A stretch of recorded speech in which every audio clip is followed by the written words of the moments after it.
Good evening. Hello. Welcome to you all on this evening to Purpose Journey Counseling LLC. We are locked in for 2024. We are so happy that you have tuned in this evening. We have a guest.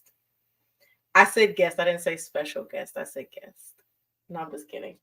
Okay, no, we're not going to do it. No, a special guest. I'm here to be of service. We have a special guest back with us this evening. Oh, I probably should have put your name up there. Maybe I should have done that. I could fix that. I could definitely fix that. I don't get fired. I could fix that. So we do have a special guest. But on behalf of Purpose Journey Counseling, my name is Dr. Ntatu North, and I am the owner and a therapist at Purpose Journey Counseling LLC, which is a private practice in Cincinnati, Ohio. And this gentleman to my right, I don't know which side you guys see him on, is my husband, Lamar North. And we are here this evening. We are very, very thankful that you have joined us. We are live. We're live on Facebook, YouTube, X, formerly known as Twitter, and the YouTube link for this broadcast is being posted on Instagram as we speak. So as you're coming on this evening, we ask you to just take a few moments, let us know you are here, say good evening to us, but please also take a moment to like the broadcast. Please follow us on your preferred social media platform, as well as subscribe to our YouTube channel. Now, we always ask this, even if you don't typically watch us on YouTube, it's okay. But if you would subscribe to our YouTube channel, that would be greatly, greatly, greatly appreciated. And again, let us know you're in the comment section. Let's engage on this evening as we're together. This is going to be part two of our conversation. Part two of our conversation that we had last month. It was such a great conversation that we need to have a part. Do it again. A part two. So let us know you're here as you're joining us. Good evening, sis. Hello. Oh, you got a specific hi. Oh, okay. Hey, sis. Good evening, Mom. Hey, sis. Thanks so much for joining. Thanks so much for tuning in. So as you're here and joining, let's please, we put this back up here. Please let's share this broadcast so that we can make sure that other people are able to see it. Again, we appreciate you guys tuning in this evening. I'm really excited. I hope Lamar is really excited because Static. He's excited. He needs to be excited because he's with me, so he should be very excited. Super excited. Thrilled. But it's going to be a great, great evening. And we're really thankful that you have tuned in. So before we go too much further, I do want to share these two numbers. I share them every time we're together. Want to make sure that we have this information locked in case you should ever need it or someone else may need this information. The first number is the number for the National Suicide Prevention Hotline. The number is 1-800-273-8255. This number is 24/7. 24/7. So please lock it in. Make sure you have it just in case you should ever need it or someone else may. The second number is for the Suicide and Crisis Lifeline. That number is 988. Again, that's 988. This number is 24/7 also, and you can text this number as well. So please make sure you have this information stored. You never know when it may be needed. So please make sure you have it. So it is the month of March. Now, every month in 2024, we've been locked in on different topics each month.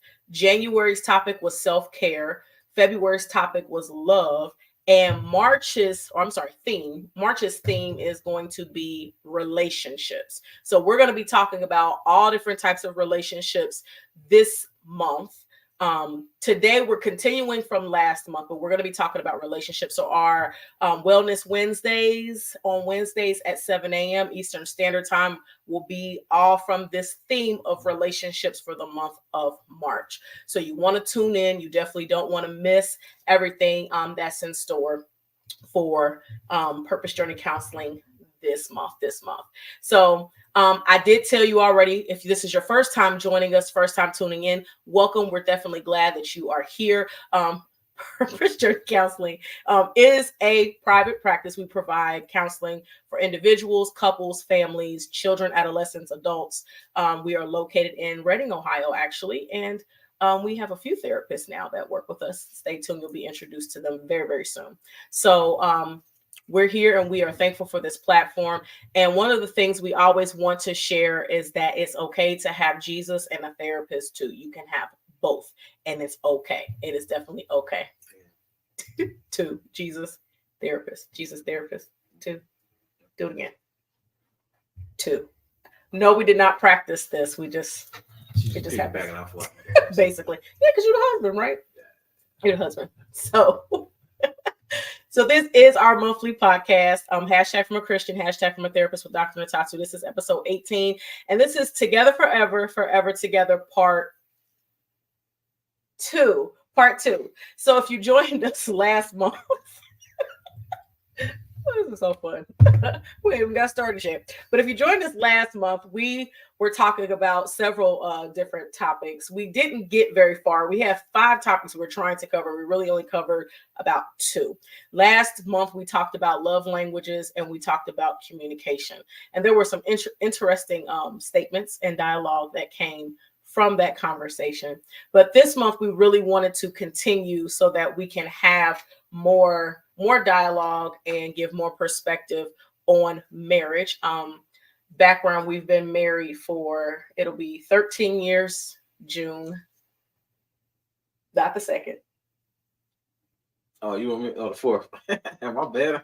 Okay, try to get it skipped. We'll be married for 13 years on June 4. You're supposed to put your 4. Oh, sorry. 4th.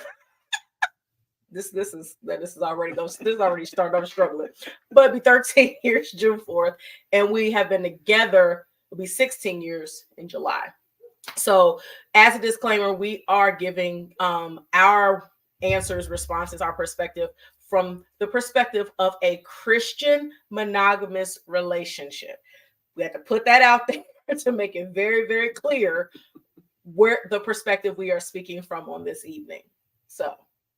You ready to get started? Let's get it, man. Okay. So like I said, last month we talked about love languages and communication. If you have questions, comments, feel free to chime in as we're discussing. I want to start this week or month, this part 2, with a very, very interesting topic. Conflict. Let's just go ahead and dive in. You ready? Go, man. You nervous? Never Do we have a conflict right now? Got a conflict already? Never nervous. Okay. He ain't never scared, apparently. Okay. So let's talk about conflict first. So the first question is, what were some of the challenges of managing conflict in the past? What are some of the challenges you think we had? Not communicating with each other very well. Like our conflicts normally ended in very heated arguments, I would say, because we didn't know how to communicate with each other. So, yeah, that's my answer for that one. So poor communication. Yeah, poor communication, and it's really it's not knowing how to talk to each other when you upset, which is what most couples do. Like you gotta try to aim for the jugular of the other person. Because you got the one person trying to get their point across, and you got the other person trying to get their point across, and you just butt heads. So, yeah, I could see that. I would agree. I think communication was a big thing, and I think I'm gonna say boundaries. I think that we both knew what each other's boundaries were, but we did not respect them in terms of. If I had a point I was trying to make, I was going to make my point, and I was going to make that in any way. If I was going to say what I was going to say, even if, if Lamar is like, well, I don't really want to talk right now. Let's just hold off and have this conversation at a later time. No, we're going to talk about this right now because I want to talk about it right now. Ain't nobody over there. Yeah, that's how it used to be. That's how it used to be in the past. It was definitely a challenge because, again, that's boundaries, and that's just, and that honestly, it is a lack of respect, technically speaking. It is. Like if we struggle with our communication, or we're not respecting what the other person is saying. If the other person is saying, I need a moment, or I don't want to talk about this right now, or whatever the case may be, not acknowledging that and actually adhering to what the other person said. Yeah, for sure. I will say that. So that's your answer for the first one. Yeah. Okay. So second question, how have you evolved in how you manage conflict with me? Do we have conflict still? I don't think we have conflicts. It's more. Nah, when I think of a conflict, I think of how we used to our conflicts in the past. That's a conflict to me. We have more small disagreements now, to where we can talk about them a lot easier because we respect each other's boundaries and we know how to talk to each other now. Mm-hmm. How have I evolved? I think I keep a cooler head now than I did in the past.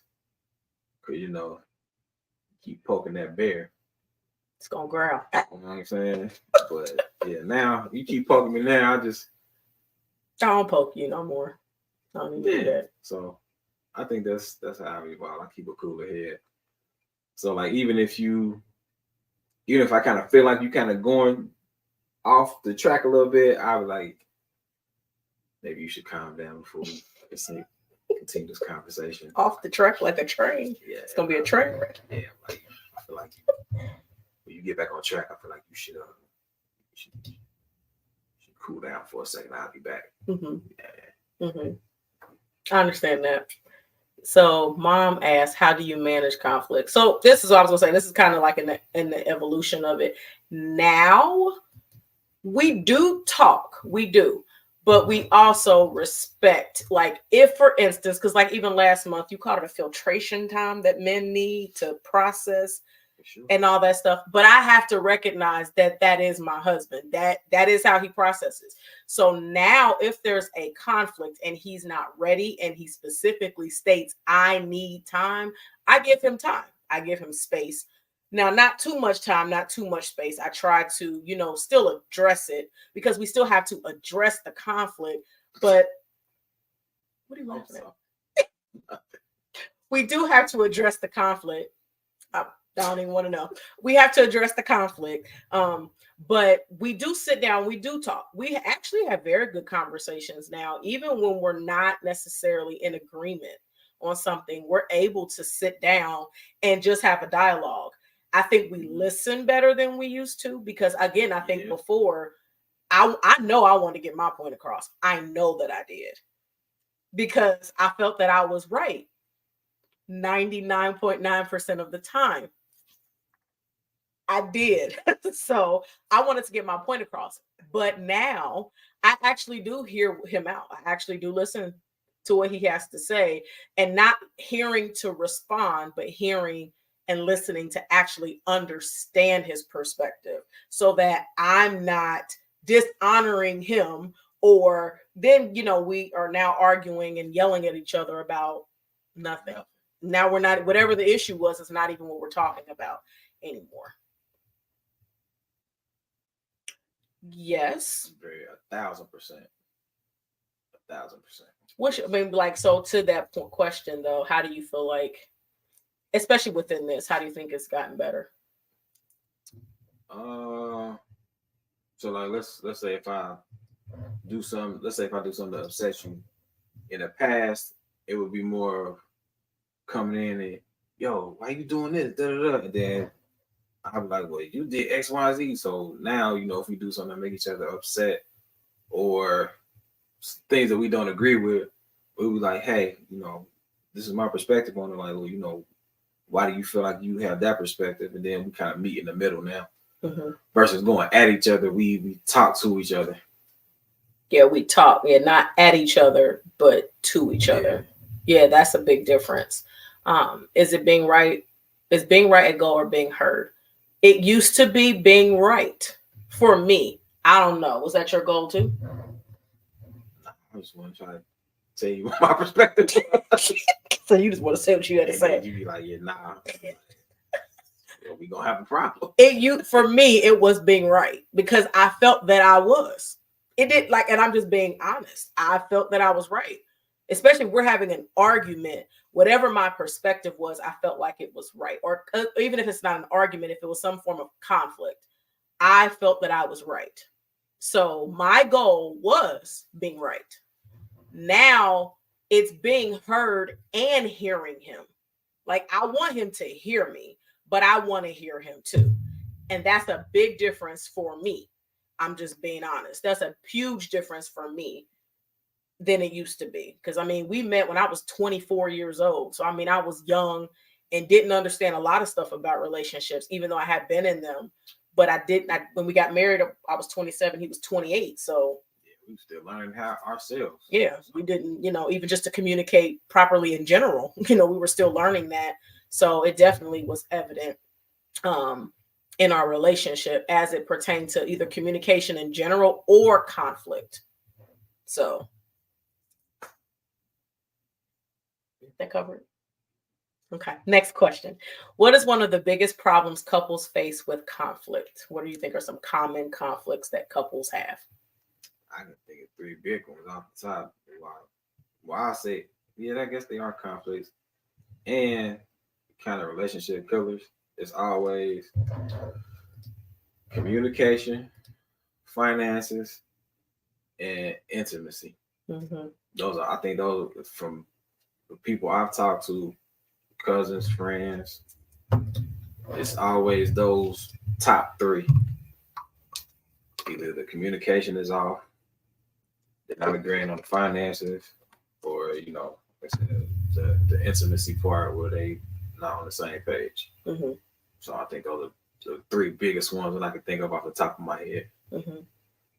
And I would agree, even as a therapist. Absolutely, those are usually the 3.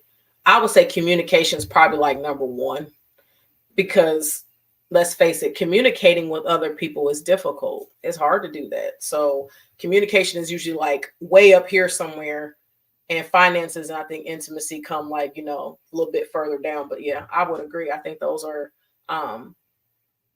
3 of the biggest problems or conflicts that couples face. Yeah.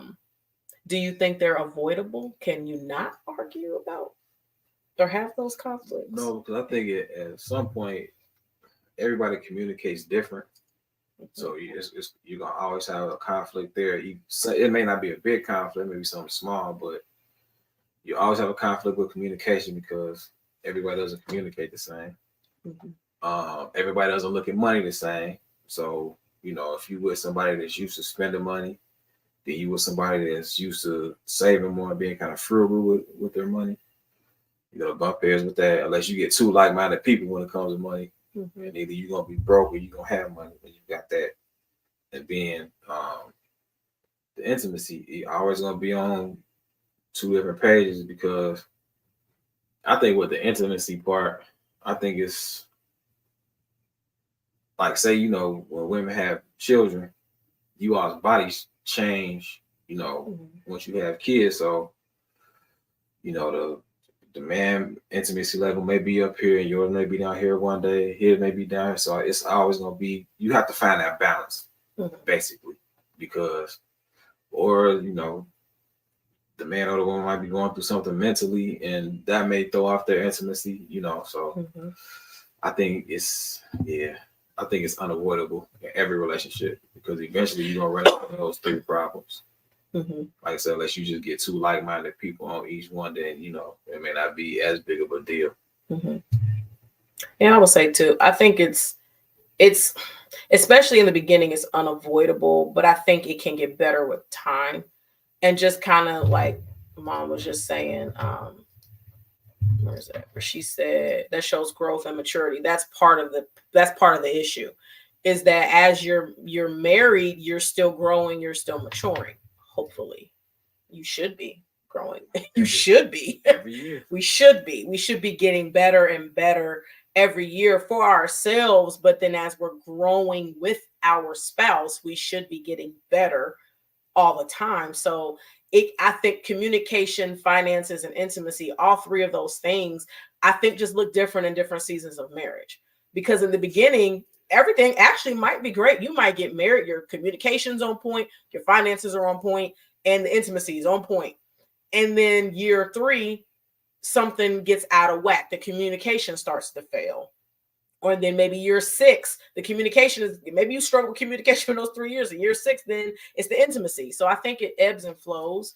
But so, yeah, I don't think it's avoidable. And then there's other conflicts too. Those are just, I think, the 3 main ones. But I don't think they're unavoidable, but I think you're able to correct them over time if you're committed to doing better in those areas. You got to identify as a problem first, or it's a concern or area where growth is needed. Yeah, it's the biggest thing is recognize the problem. Right. Because if you don't even know if it's a problem, you're not going to do anything because it's not a problem. It's not a problem. We communicate just fine. We just yell and scream at each other all the time. That's a problem. To tell you today, that's a problem. It needs to be fixed. So, next question. Maybe I'll answer it first. This time I'll let you think. Why do you think there's so much conflict in marriage? You want me to answer that question first? Are you gonna go first? Okay, he the man. He the head of the household. He gonna go first. I'm just here to do a service. Thank you. We appreciate your service, sir. I think because just men and women are different. That's the biggest thing. I think that's why there's a lot of conflict in marriages, because we just think different about, even though we was talking about, the last time we was on here, about how you like to communicate your day more than me. So like, I'd be like, how was your day? Be like, boom, I'm boom, an boom, over boom, boom, boom, communicator. That's what he said. I'm still hurt over that when you said that. No, I'm just kidding. See, communication conflict. I hear you. Thank you. I heard you. I appreciate you hearing and listening to me. Word of mother. Thank you. See, you threw me off and I forgot what I was saying. You said that I like to talk more about my day. See, I was listening to what he said, that I like to talk more about my day than you do. Oh, yeah. So, so we're different in that aspect. And I think that carries over into other things when it comes to marriage. So I just think men and women is just different. I think that's why there's so much conflict, to be honest with you. We're different. We are. And like I said, it's a balancing act. Mm-hmm. So you got to find that middle ground to where you can have a productive and positive marriage. Mm-hmm. I agree. We're definitely different. I think we're wired different. But I think some of the difference is not just the gender. It's we come from 2 different places too. Yeah. So one of the ways I always look at marriage and conflict, or just marriage and just like the dynamic in a marriage, is that you're taking 2 people from 2 different families, it could be totally different. Sometimes the families have similarities. Sometimes they do. But even that is still 2 different households. But you're taking 2 totally different people from 2 totally different households, 2 totally different families, 2 could be totally different sets of value systems. Like I say, even if there's some crossover, it's still different. And they've been raised however they've been raised. And whether that's been a good thing, or sometimes it's negative. Maybe they've had more negative experiences than positive experiences, or even if it's positive over the negative, they're still different. And you're taking 2 completely different things and saying, okay, now put it together and become one. And manage that. So I have to take all the stuff, my upbringing and everything that I experienced for, the first 24 years of my life up until I met you. And then you got to take everything that you learned and your experiences for the first 25 years of your life before you met me and put them together and say, okay, now live together, be fruitful, and multiply. That can't be simple. That can't be a simple thing. No matter how much you love each other, no matter how committed you are, it's not easy. It's just not easy. Can't be. And I would believe that's one of the biggest reasons why there's a lot of conflict, is that I would also say sometimes we're so set in our ways and we think it's right, or we're just like, this is what I'm comfortable doing, or this is what I'm used to. And then you get married and realize that it's really not even about you anymore. It's about us. And that's a hard pill to swallow, to say it ain't about me. I was out here single, living my life, and then now I have a husband. So it's like, oh, I gotta move different now. I can't move the same way I did when I was single. I mean, I better not move the same way I did when I was single. That's probably not a good thing, right, honey? It's not. A lot of people end up single. I see it. I heard. I got that. I understand exactly what you said. I got what you were throwing out.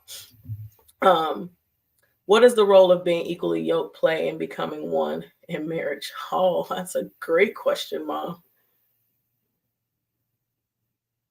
That's a hard one. I'll say this: when you're not, I don't think it happens. Like I think because I know becoming one in marriage is a process. Like when you say I do, you're not just one. Like it's a process. Marriage is a process of becoming one. So if you're not equally yoked, it doesn't mean you can't be, because things, can change. Like from, a spiritual perspective, looking at it from that perspective, one can grow. So if one is kind of, a little further along than the other person can still grow. But I would just say, if you don't ever get to that point, then that's going to be an issue.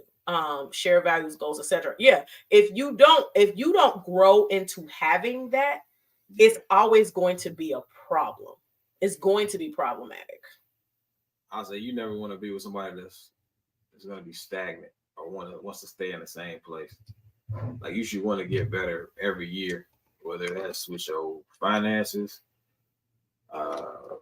making your marriage stronger. Like it should be something about you that's growing every year until maybe you get to the point to where you're like, all right, everything's comfortable now. Mm-hmm. But even then, you should still embrace change and growth. I think I had to learn that too, because sometimes we get complacent and stagnant. Like, man, nah, I'm comfortable here. Nah, you got to be uncomfortable to grow. So. Yeah, I think so. I'm trying to let me answer your question before I get to the next one. You definitely have to. It is. I would say this too. When you're talking about share values and goals, you have to actually talk about them. Like you have to say, hey, what are some things that you want to do, or what are some things that we want to do?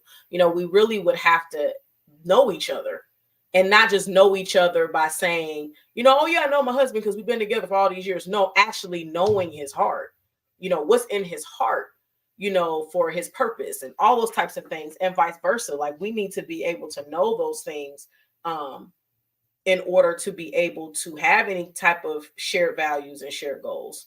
We need to first know. And I think a lot of that, though, you really need to be talking about before you get married, because let's face it, yes, we're going to grow and we're going to mature.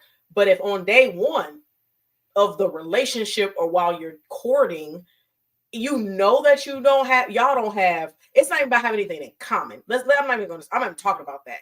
I'm saying if for the trajectory of your life, you're not even looking at going in the same direction, you probably don't want to get married.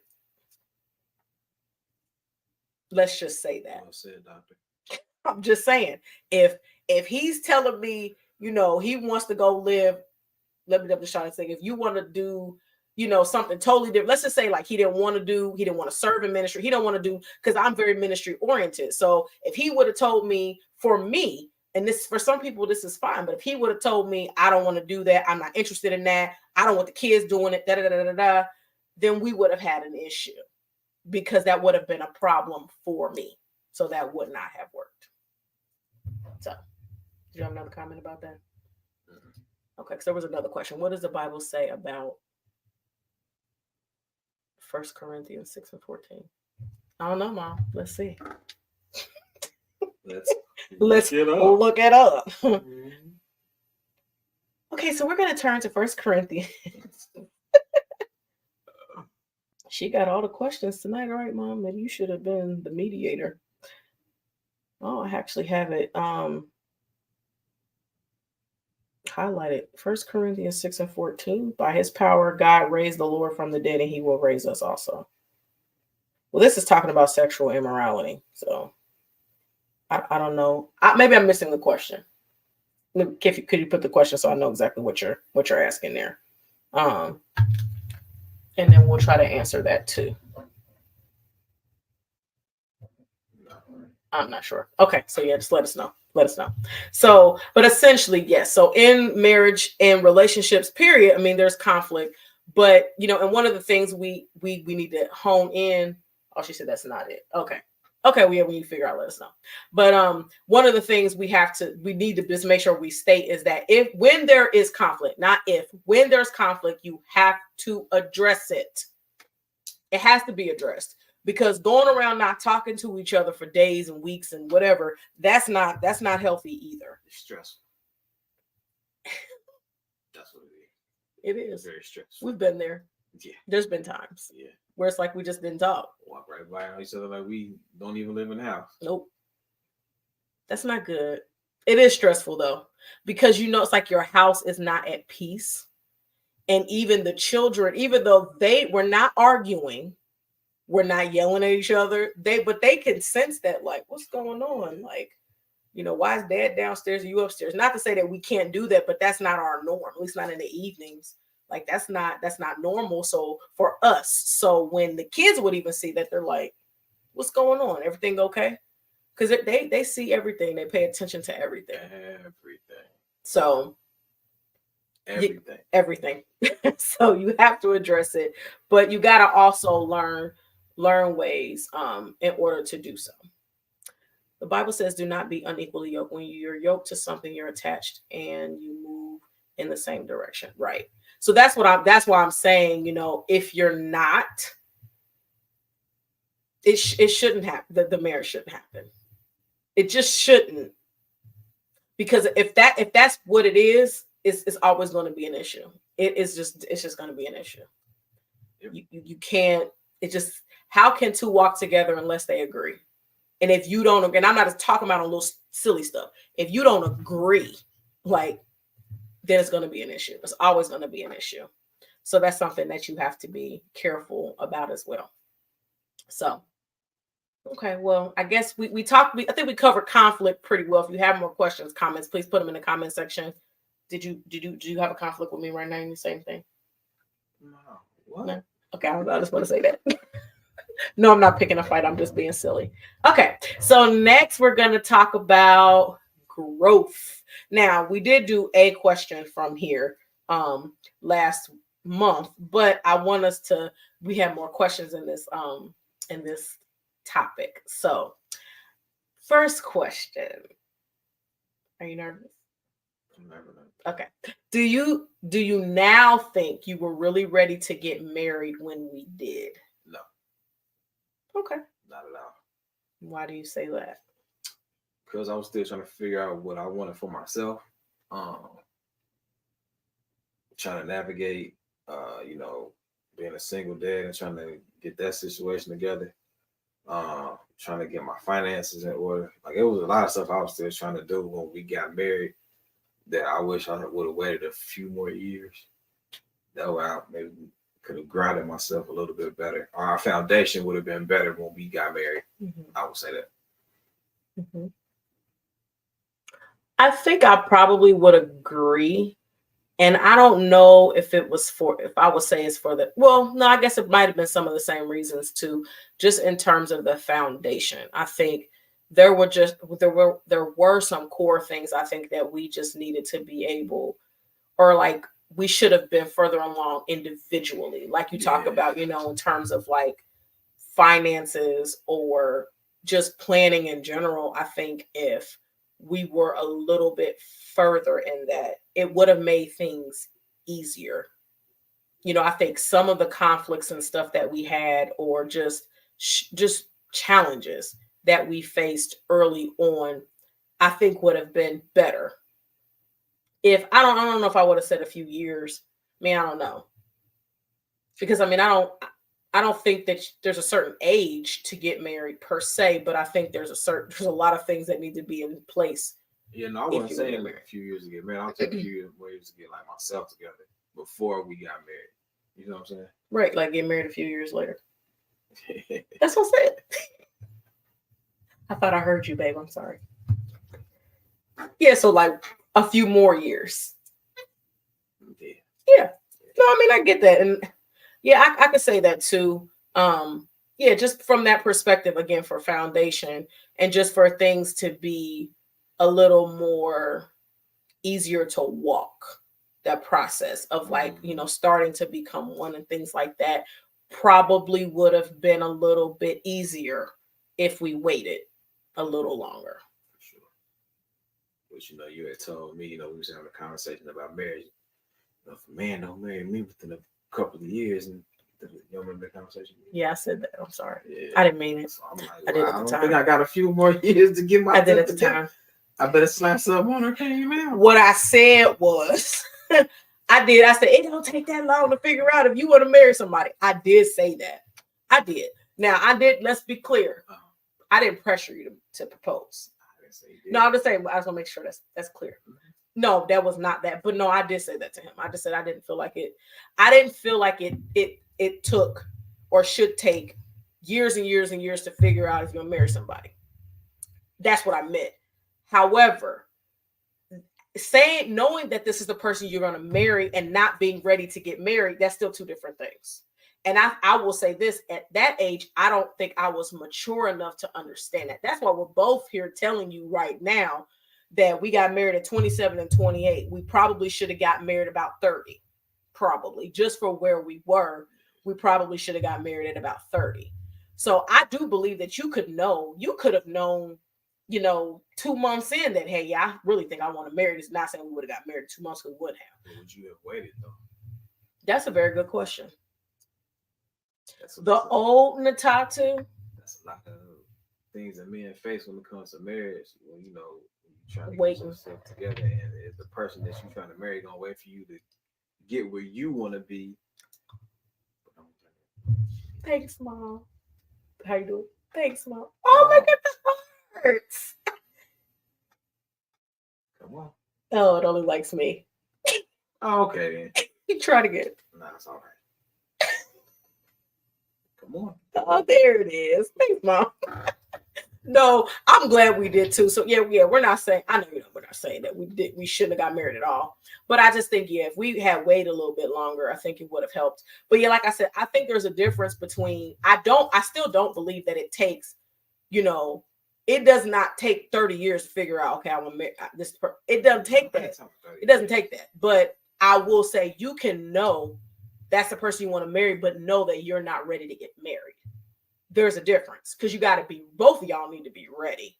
So see, that's why I asked, do you think like if I came to you and I said, hey, listen, I love you, I really want to marry you, but give me a few more years to help to where I want to get to and get myself together a little bit more, then we can go ahead and do everything. I'm gonna come back to this.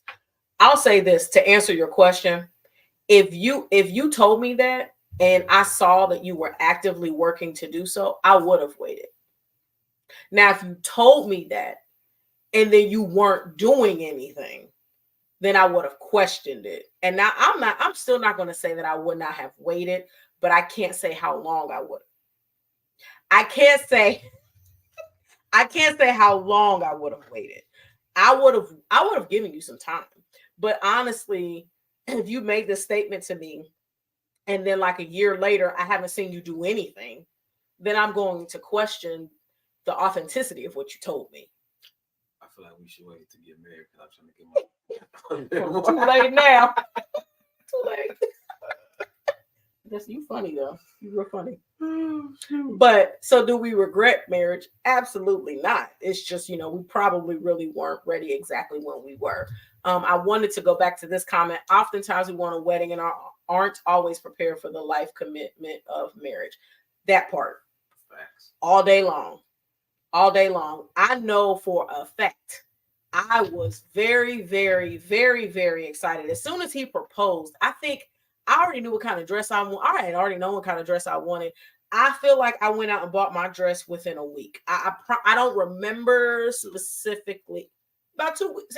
Within 2 weeks, I had already went and bought a dress, but I wasn't worried about marriage counseling. I wasn't worried about, well, what are our goals? I wasn't worried about what is this going to look like. I was concerned about all the wrong things initially. So I agree. I think a lot of times we spend so much energy into planning a day. That's a day. It's a beautiful, great day, but it's a day. It's a matter of hours. And then you got a whole life you got to spend with this person. But we ain't even talking about that part. We don't talk about what we wearing and where it's gonna be at and all this glitz and glam and oh, these are wedding colors. That I mean, I was look, my hands are wedding colors, pink purple. I was so worried about colors and all this other stuff. Who's in my wedding and who's this and all of that. And it's like, you about to be a whole wife. And that was not my initial concern. It was not. It was not. Yeah, that's just the truth. It wasn't. And then we got married. And then it was like, you a wife now. It like really popped me upside my head and I had to figure it out. I'm still trying to figure it out. Thank you for being patient with me. Thank you for being patient with me. God bless you. Yeah. So it's definitely been a process, but that's what you call growth. That's what you call growth. Would you be? Oh, so let me go back. Did we answer that question? Do we feel like we answered that question pretty well? We would still have gotten married, but we do say that if we had waited a little bit longer to get things more established, to have a better foundation, it probably would have been better. We could agree to that. So, would you be with me, the person I am today, if you were just starting a relationship? That's part A. Just met. Part A of the question. Yeah. Oh yeah. If you just met me today. Yes. I just asked you earlier if you saw me in the gym, would you talk to me? You said I said no because I don't like interrupting people while they're working out. That's what he said. That's what I said. You see that? Boy. See how I took that? I took the A clause away. Never phrase the whole thing. It's always a half. Okay, right. Yeah, that's true. I was just kidding though. No, you. I was just kidding. I was just trying to start a conflict. Bruh. See, so they could see how to resolve it. Yeah. Okay. It got resolved real quick. See, because I acknowledge, I heard him. He's right. He's right. I was being funny. I was actually wrong completely. But so you would, if you just met me, you'd be like, yeah, I'll talk to her. Yeah. Okay. I would honestly say absolutely, because you're so dreamy. No, I'm just kidding. Well, I'm not Thank kidding. you guys for tuning in. Not kidding. But no, I would. Yeah, because I mean, you're a pretty dope person. Oh, thank you. Pretty dope. I mean, of course, I would have to get to know you because I wouldn't know you, but I want to know who you are. See, sense of humor. Got to have sense of humor. I really love and admire how Lamar covers Ntatu and protects his wife. Thank you, Mama. He does. I try to be, man. I don't play about my wife and kids, man. You catch these hands or some slugs. Oh, okay. Anyway, from God bless you, though. Christian, yeah, good Christian perspective. So yeah, we would be interested in each other even now if we just met. So the B part of that question is, what attracts you now versus what attracted you then to me? Hold on, say it again. So what attracts you to me now versus what attracted you to me then? What attracted me to you then, it was... Yes, sis. Holy hands. Thank you, sis, for clarifying that. Thank you. Listen, I don't be in the gym for nothing. Thank you. Holy hands. Holy hands. Back then, it was more physical attributes. So, your looks, your body, that kind of stuff. Now, it's the woman of God that you are. And how you tell me that you pray for me, we pray for each other. Seeing how you've evolved as a mom. So like when I watch you interact with the kids, or like even you ministering with the kids, y'all dancing and flagging, and so that's what's that attracts me to you now. Your drive to when you want to do something, you go do it. You want to start a nonprofit, you want to did it. You wanted to do a podcast, you did it. So that's what attracts me to you now. You're a go-getter, and I admire that a lot about you. Oh, thanks. Yeah, where the mother be? You just had to ruin that moment. Where the mother be? Okay. So my turn to answer this question. I'm going to say, yeah, my answer honestly is this. Well, the first part of the answer is the same. I was attracted to him. I mean, I mean, that's what it was. But you also have to. I didn't know him, so I mean, of course, I mean that was the first thing I saw. I didn't have the act. We didn't talk the first time we even saw each other. We didn't even really meet the first time we saw each other. She had a boyfriend when I first found out about it, but I'm such a respectful guy. I didn't even go out there to after that was finito. You know what I'm saying? Go ahead. He's right. He's telling the truth. That is true. That is very true. He's a stand-up guy. He is. He definitely is. I do what I can. I appreciate that.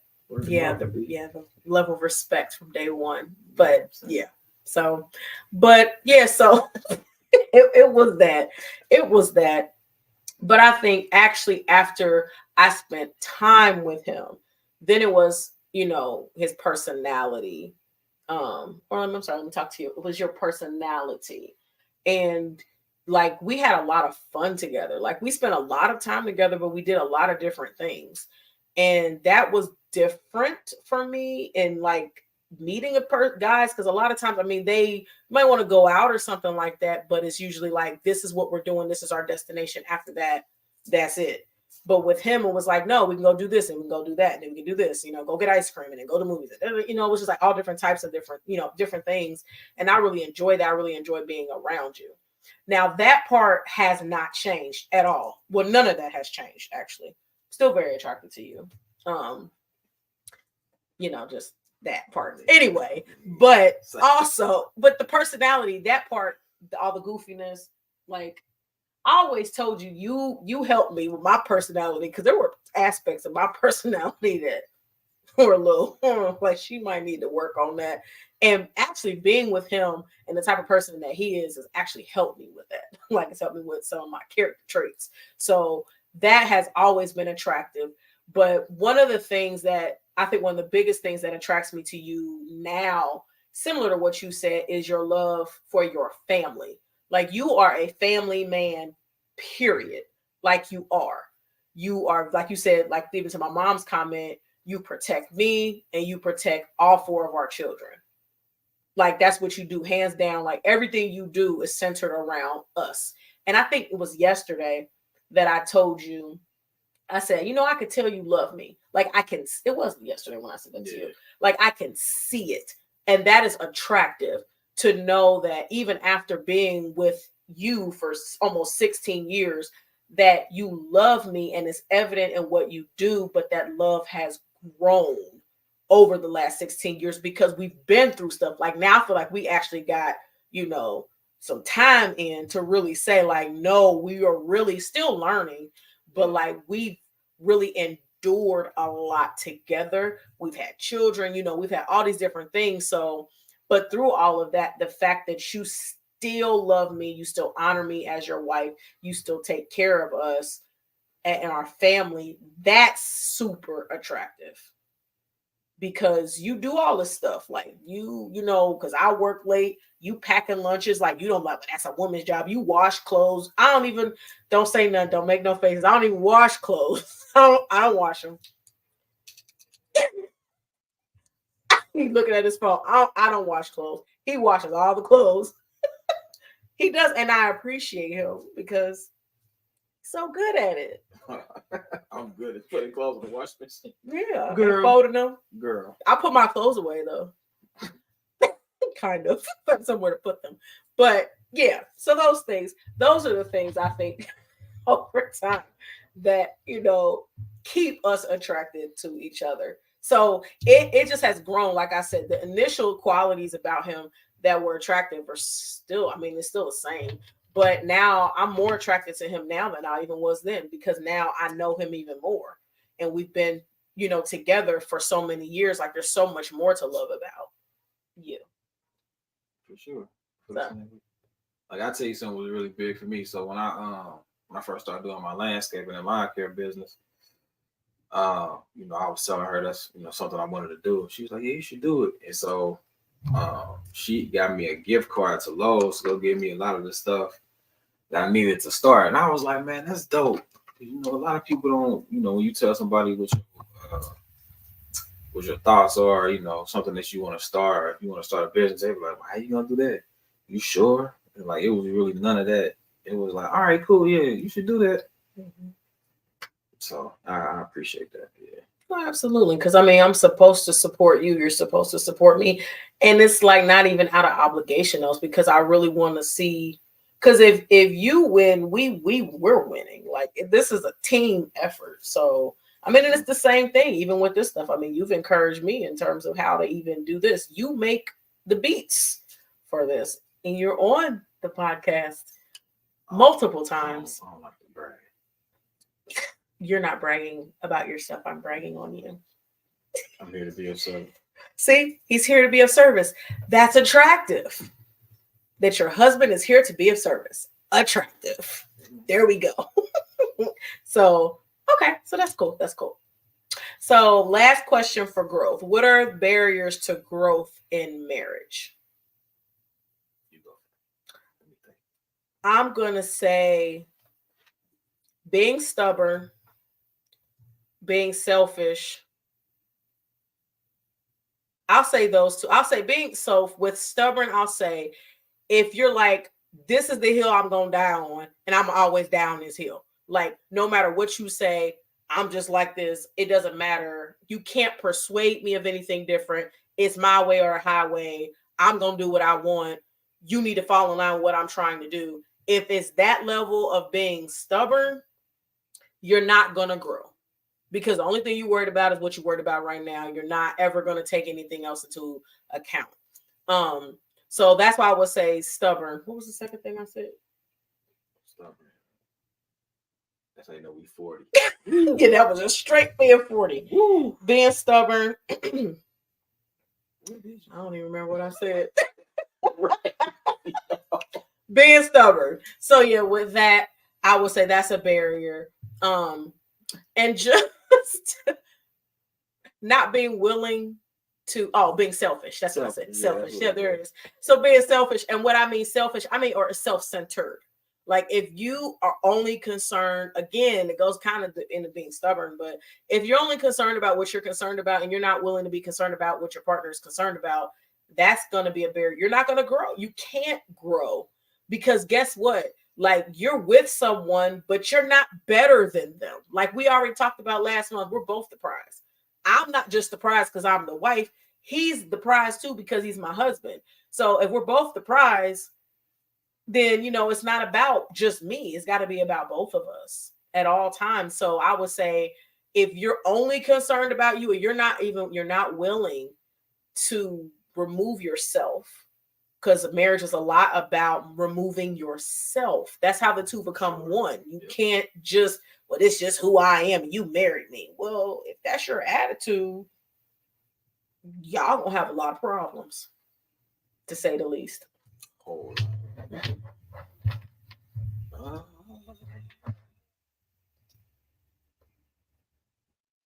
Yep.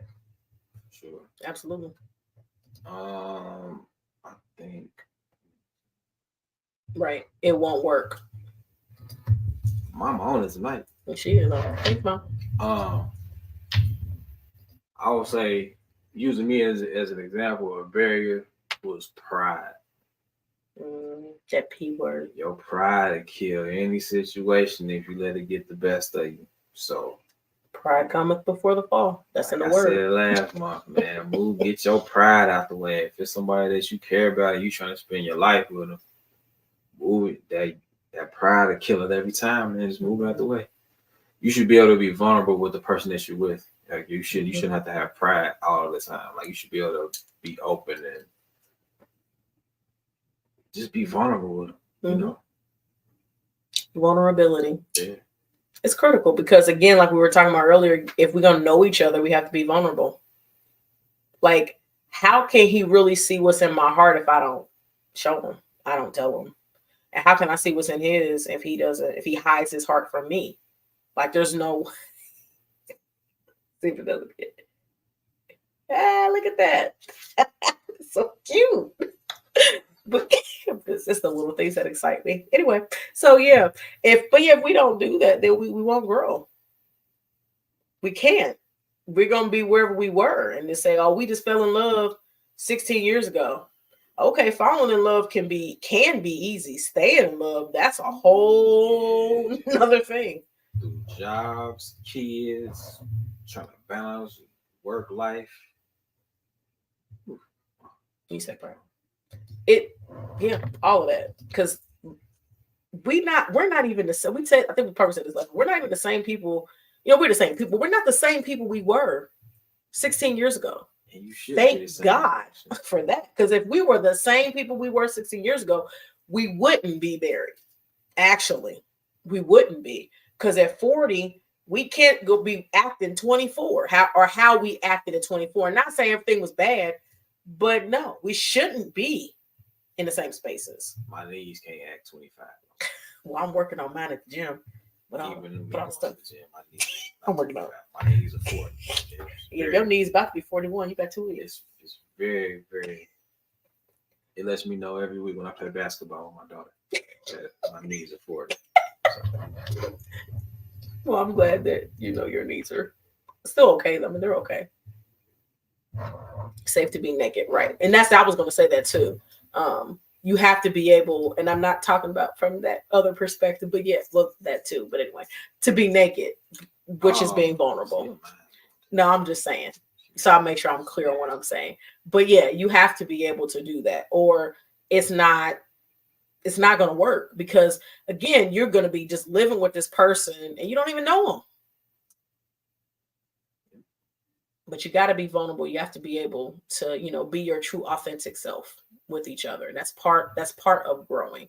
It definitely is part of growing in marriage. So, alrighty. So we're going to go to our last topic of future planning. Are there deal breakers in our marriage now? So like things that if they happened, you're like, nope, we're done. I would say at this stage, cheating. Right? So like we 16 years in, like that shouldn't happen. Like, you know what I'm saying? Mm-hmm. So I think if my 40-year-old self, like, nah. You're almost 41 though. Sorry. I just want to put that out there. His birthday's in 2 weeks. Shooting again. Remember when you turn 40, everything starts falling apart. It's been put back together though. No. You shooting shots at me, Quincy, Keisha. I was. Marquita, I love y'all. I love all Bridget. of y'all. I love all of y'all. Yeah, you shooting. I do. Shooting shots. Because I was 39. You hit that 40 and now it made a stat knees and went out the door. Nah, I'm working on that. Anyway. Yeah. Cheating. That's what you said. Yeah, I'm like, we've been together 16 years. Like, you can't come and tell me what you need from me in that aspect. And you feel like you have to go do that. I'd rather you just go do that. If I can just ride out to the sunset by myself. On a horse. On my horse. His name is Gruber. Gruber. What color is a Gruber? It's dark brown. Dark brown Gruber. Okay, that's an interesting. Spots on his face. That's an interesting name for a horse, Gruber. Okay. Well, yeah, I would concur with that. I would say that would be a deal breaker too. Yeah, because I just think that we've come too far and we've learned too much. That yes, if we have an issue, a conflict, a problem, whatever it is, we should be able to talk about it at this point. We should be. So yeah, at this point, it's like, okay, well, of course we know there's all well, yeah, I get it, but I mean, it's just, I would just say this: if either one of us, because we agree, I would just say if there's that much, because there's different seasons of marriage. What I was going to say, and I understand that. Yeah, you might not, your cheating might not be early in the marriage; it might be later in the marriage. Well, that still means there's something going on. Like there's an issue. Doesn't mean I'm not blaming the spouse for it, but the other spouse who didn't do it. But there's an issue. All I'm saying is that if we can't communicate about what's going on and you feel like you need to go somewhere else to, whether it's emotional, physical, whatever kind of cheating it is, it would be very problematic. Yeah, I'm not even talking about just physical cheating. Like, yeah, because emotional I think cheating emotional is cheating worse. is a little bit worse. It is. It's like you detach from the other person and start attaching to the next person. And you see it. But that's the thing. Again, because of where we are, we would know, like we know when something's off, period. Like we already know that. So that's why I'm saying, even if you don't feel comfortable telling me just on your own, if I'm asking you, at that point you should tell me. But if you can't tell me and you feel like you need to go do whatever, that it will be I'll say it'd be problematic, Mom. I'll say it'd be problematic. I'm out of here. Problematic. Extremely problematic. And for me, I would only say if you really just gave up on everything. Like if you just completely gave us up, like I said, I don't care, like it meant it. Not like you having a midlife crisis type situation. Because I wouldn't leave you with that either. But like if you just like completely threw us away. But again, that would really be something you did. It wouldn't be, like that would be a serious thing. But I mean, I know that would not happen because that's not even who you are.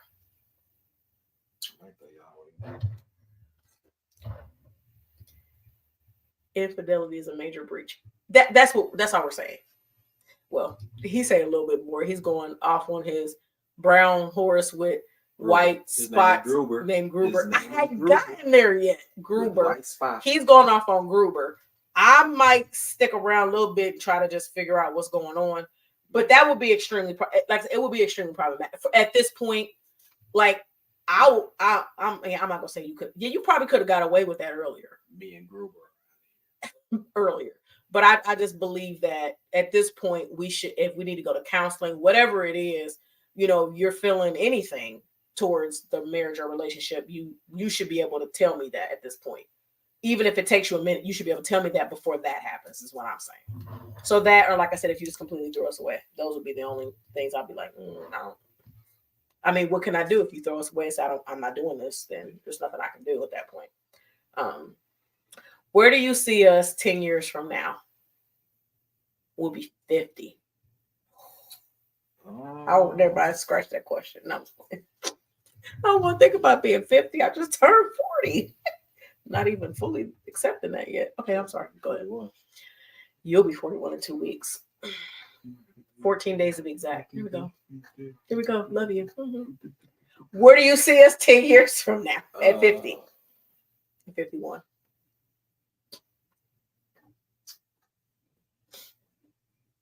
Man, that's tough. I see us still together, of course. Yeah. Both of our businesses growing to where we want it to be and where we can kind of move how we want to. I mean, we can kind of right now, a little bit. But it's better. It's a lot better. I'm talking about. Thank God. I'm talking about to the point to where if we wanted to take like a month off, that'd be nice. And do like a month, just travel. Yes. The kids would be older. So yeah, that's why I see us in 10 years. Our businesses flourishing the way they need to be. Us still serving in the church together. Absolutely. I love how you said that. Yeah. Oh, for sure. Mm-hmm. And then, like I said, our finances are good now, but I want them to be great. So, like I said, we can just be like, you know what? We just take September off. We just go. September, not this year. No. 10 years, 10 Septembers from now. Maybe 5 years from now. Okay, 5 sounds maybe better. Yeah. That's I like that. 10 years. That's dope. Yeah. I see that specifically because I'm always counting things. Our youngest child will be graduating in 10 years. The baby, North, will be graduating in 10 years. So I see, you know what? I see a lot in our future. I agree with everything my husband said. I love to travel. Love to travel. I plan on, us getting lots of stamps on our passport. I'm looking forward to now, let's be clear. Just because our kids graduate does not mean they have to leave the home. We've discussed this. Oh no, they can stay here. But we gonna be gone. We gone though. So, and then because the baby even will be 18 and graduated at that point. Don't burn the house down. Lock the doors when you leave. Don't have no strange people in the house. Turn the stove off. There you go. We out of here. Y'all are be adults at that point, young adults, still figuring life out, but y'all can deal with a lot of things without us. So I plan to travel a lot with him and have fun and live.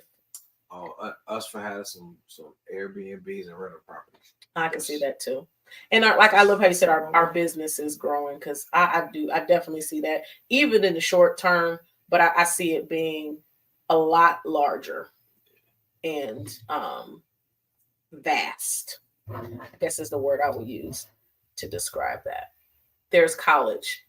Yeah, but once they're in college, get them out of here, mama. You have college bills. They better get these scholarships. We ain't already told these children. Get these grants. Get the scholarships, grants, mom and dad. And put it this way. This is why there's electronic ways of giving. Because if we're in Aruba. Yeah. And they need Santorini, Greece. To say, hey, can you just Maui? Can you Venmo me? Blah blah blah. Sure. Have it. Don't call me again. We're off somewhere that we may not even tell you where we are. But you can call us. Lock the door when we say we turn say the stove off. Don't let nobody in the house. Simple. And go to work. Simple. So life will be different, at least, is all we're saying. Because in 10 years, we'll be empty nesters. But of course, we told our children they have till they're 25 to, That's what my mama gave figure me. it out. I feel like that's a fair number, because let's say they do go to college, they'll just not be getting out of college. Mm-hmm. Still trying to get stuff together. So I think 25 is a good age. Yep. And if something happens, they're always welcome to come back home. They're welcome to come back home and leave again, because we'll be empty nesters. Don't pick up that phone again. Anyway, so in 10 years, but the finances, like all those things, still serving in ministry together, all those things. I see us continuing to grow in, in everything that we're doing. And just like, really, I guess being the power couple people always said we were, we just didn't see it. Like, why do people say that? They always say, power couple. I'm like, I don't know what y'all are talking about. But now, as we've grown, I'm starting to see like, okay, I don't know in what sense, what that's going to look like, but we trust God for that, wherever that leads us. So, all right. Where do you think couples go wrong in future planning? Like, what are some issues that couples have when it comes to future planning?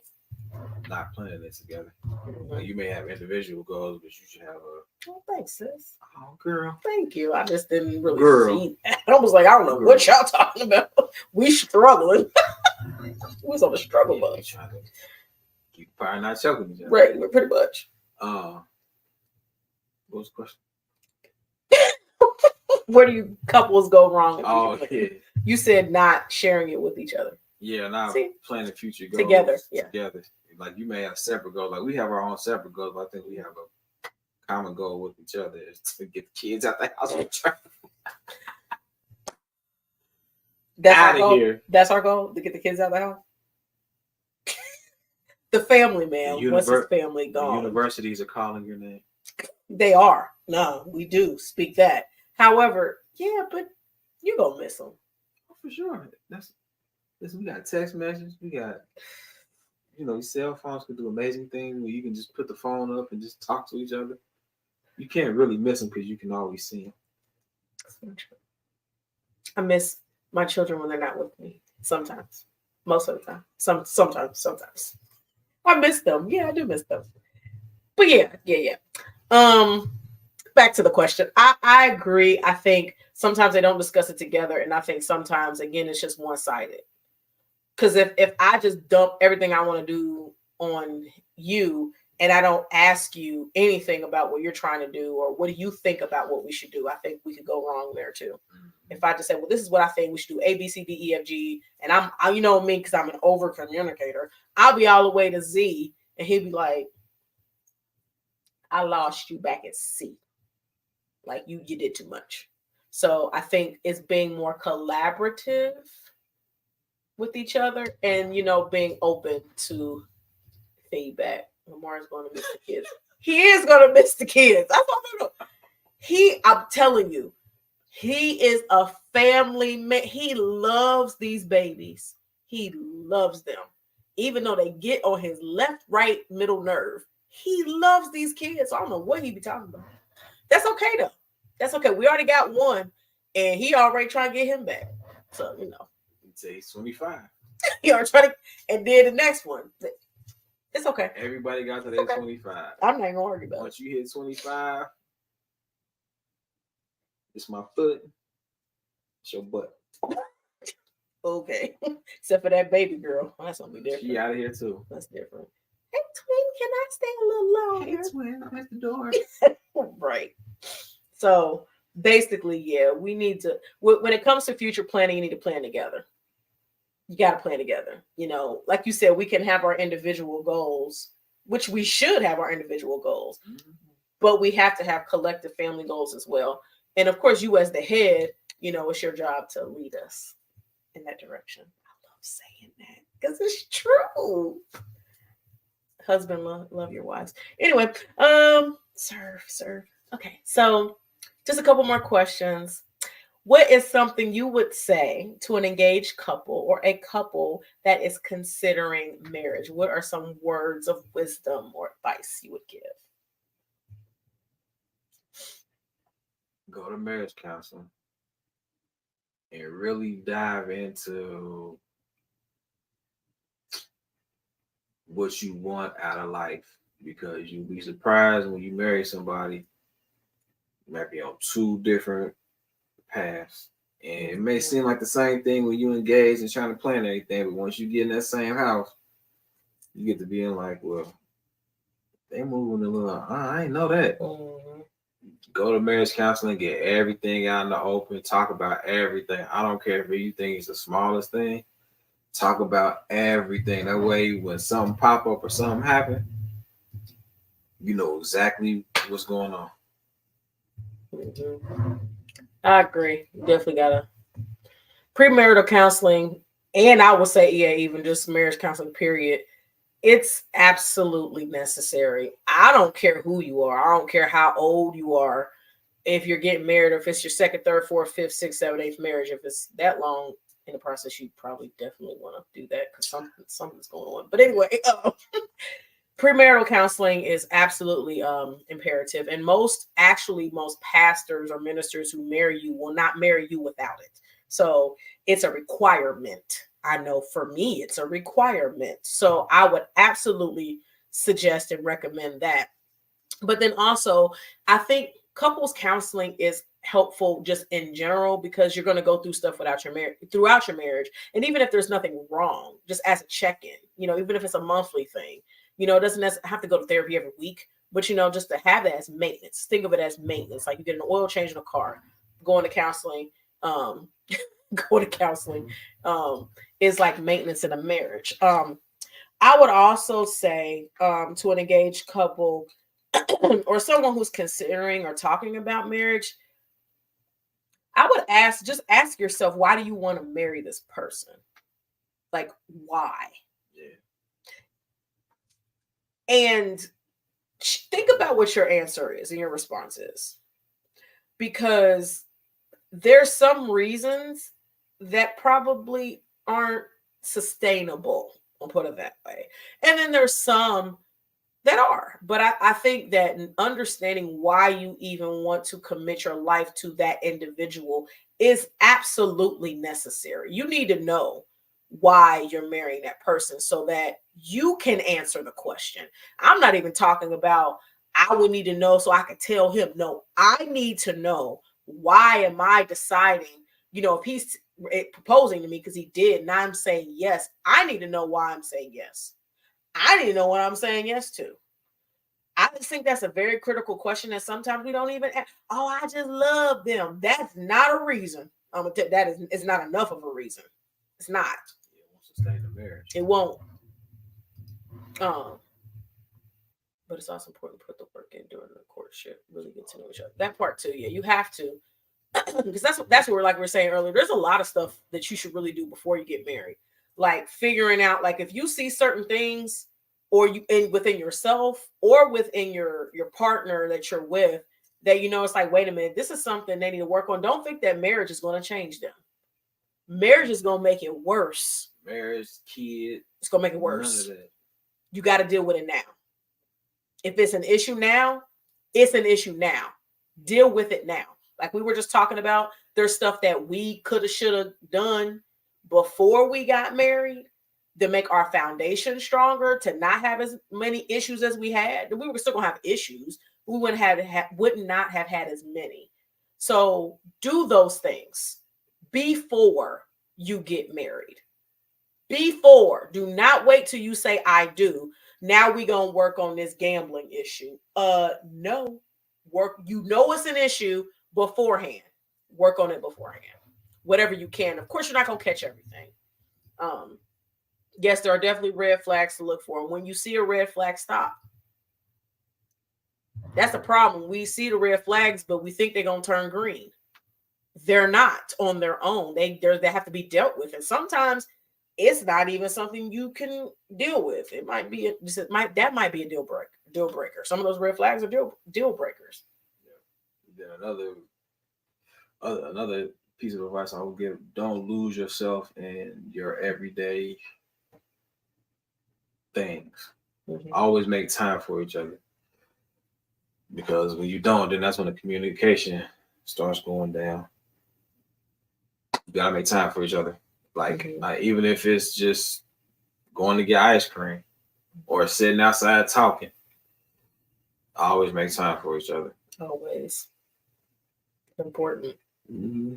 Yeah, there's a lot of things, but I think those would be core things. I mean, marriage is a lifelong commitment and vow. It's very, very serious, extremely serious. It's not just cute. We look cute. Sometimes people overlook incompatibility and different values. Yeah, because they're just so set on, well, this is the person I'm going to marry. Well, that you can do that. You have a choice, but incompatibility and different values is going to show up all the time. Like, that's not even something you can ignore. That's going to show up all the time. You're always going to be like this because you're not, like say, you don't fit. You don't fit. It's like this. So there's always going to be an issue if it's like that. So that's a major problem. So counseling, talk to each other, really know who you're marrying. Ask yourself why you even want to really know why. There's a lot to that. There's a lot to that. Don't ignore red flags. There's a lot of things, but it's a serious thing. It's a serious commitment. It's not just cute just to say you married. Like, ain't nothing cute about just saying it when you live in hell. Because a lot of times that's what it is when you're not where you're supposed to be. Is hell. So don't put yourself through unnecessary hell. So that's the advice we would give to couples that are either engaged or thinking about marriage. Anything else? That's all I got, Doc. Okay. So one more question, because I just like to stir the pot. Oh, so we talked about, so like, I don't know how it came up in our dialogue last time we were talking about being the prize. Like these little things that people say, and it's like, okay, you're not necessarily wrong, but there can be some nuances that need to be explored based off what you say. So I want to look at this statement: happy wife, happy life. What are your thoughts about that statement? Honestly. What are your thoughts? So it's two parts to it. So most of the time, if the man is doing what he's supposed to do, your wife is gonna be happy regardless, which will make your life a lot easier. What I will also say is it's very important to want your husband to be happy as well. It shouldn't just be about making you happy, because we're human beings too. We have hearts too. We have feelings. Whether men don't want to talk about them or not, our feelings get hurt. Our hearts get broken. all that stuff. So it's we want to be happy too. Right. You know, it should. Nobody's life should be about making the other person happy. That shouldn't be the focus of your marriage and your life. Like we get one life, one. So yeah, I want to be happy too. I don't mind making you happy, but I want to be happy too. That was very well stated. Yeah. Yeah, I think a lot of the comments that are made about marriage and is a lot of times it's one sided, and I agree with you. I think a lot of times we don't look at the fact that the man is a person too. The man has feelings. We're just looked at as providers. Right. Just and go. That's Go not make right. that money, and you come home and take care of what you're supposed to take care of, and then don't worry about everything else. Yeah. But it's definitely mutual. But yeah, husband is supposed to love his wife. Oh yeah, I'm not saying not love you. I'm saying love you too, bro. We should also be. Oops. Men should be able to be happy in their marriage as well. Right. And I'm going to even take it a step further to even say that you're not going to be happy all the time in your marriage. You're just not. That's a fairy tale. Happy is an emotion. Happy is a feeling that comes and goes. I can be happy right now because we're doing this podcast and I really enjoy it. I'm happy right now. When we get off of here and let's say we go upstairs and the girls aren't in the bed, I'm not going to be happy because it's after 8:00 and they should be in the bed. Just an example, silly example, but that's my point. Happiness comes and goes. You're not going to be 100% happy all the time when you're married. That is not going to happen. So to even state that, yes, that the wife should just be happy and then your life is easier, that to me, that's just one-sided. And the husband does need attention and care.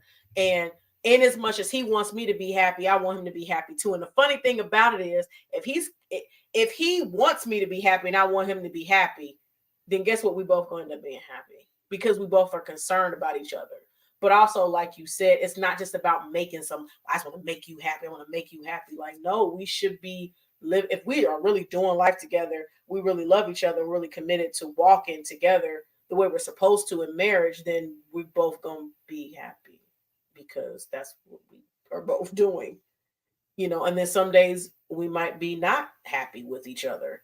That doesn't mean we don't want to be married. It just means that we having an issue, a moment, a circumstance, a situation that we need to deal with. But you're not going to be happy all the time in marriage. You should never think that, because you're not.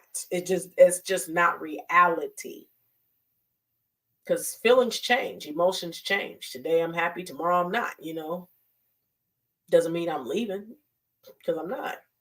That's just the way it is. So I wanted to just ask that question because I just think, happy wife, happy life. Like people say that, I'm like, we need to stop saying stuff like that because that's problematic. It's just my word of the. It's problematic because it's not just about me. It's about him too.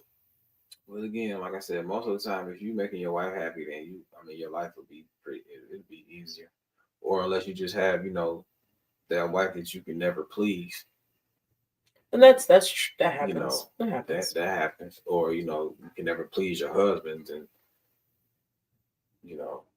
there's those instances as well. But yeah, both parties should be able to be happy in a marriage. It shouldn't just be one person. Mm-hmm. That's the thing. Like, I need to be as concerned about you as you are about me. Hands down. So let's see, a man's concern should be different than the woman's, because my concerns are covering y'all and being the head of the household. So my concerns are a little bit different versus yours. Along with that is making sure that you're happy. So yeah. But while you're making sure I'm happy, I want to make sure you are too. I think I almost got it right. So yeah, I just wanted to talk about that as our final question. But do you have any final thoughts, any final things you want to say, or have you pretty much said everything these last couple times? Love the people that love you. You talking about me? Talking about anybody. Anybody? You said get. Oh, I was talking about. Oh yeah. Oh, you talking about me and you? Yeah, or Oh. anything. No, anything. Marriage, anything like that. I'm always make sure you happy, girl. Oh, okay. Yeah. I'm always make sure you happy. We just let that go.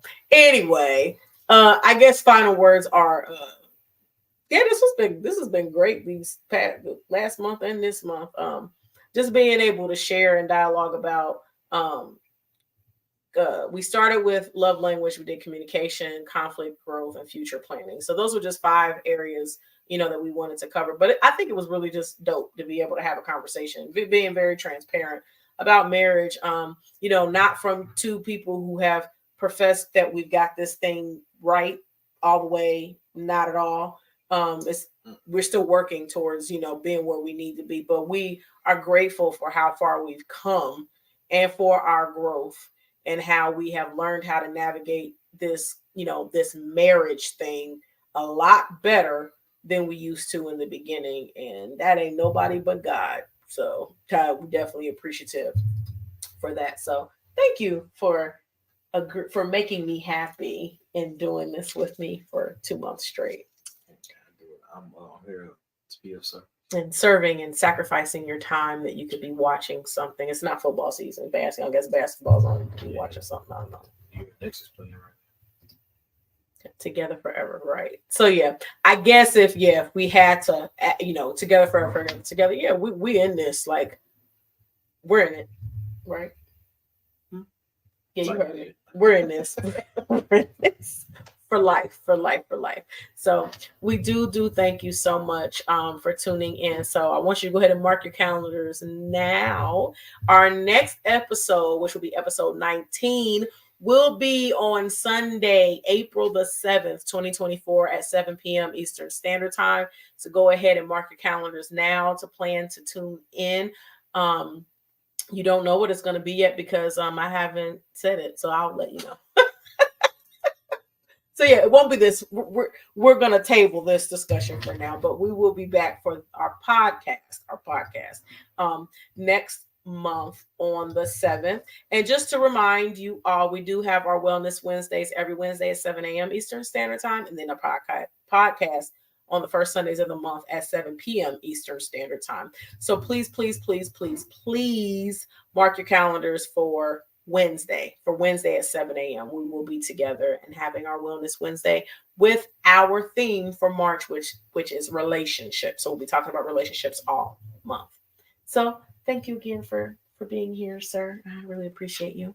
Yesterday's price is not today's price. Okay, yeah. So anyway, I definitely appreciate you, your wisdom, your diligence, and all of those things. We appreciate that, Mom. Thanks, Mom. So our tag for Purpose Journey Counseling, every time we are together, I want to encourage you to be loving, be kind, be compassionate, and be intentional towards others like you, as well as towards me, because we both deserve these things. We both deserve it, right? Because we both, thank you. Appreciate that. So, Lord willing, we will see you on Wednesday at 7 a.m. for Wellness Wednesday. Enjoy the rest of your evenings. Have a fantastic week. Are you about to say something? Mm-mm. Okay. God bless everyone. Yeah, I'm saying blessings and love to everyone. Good night.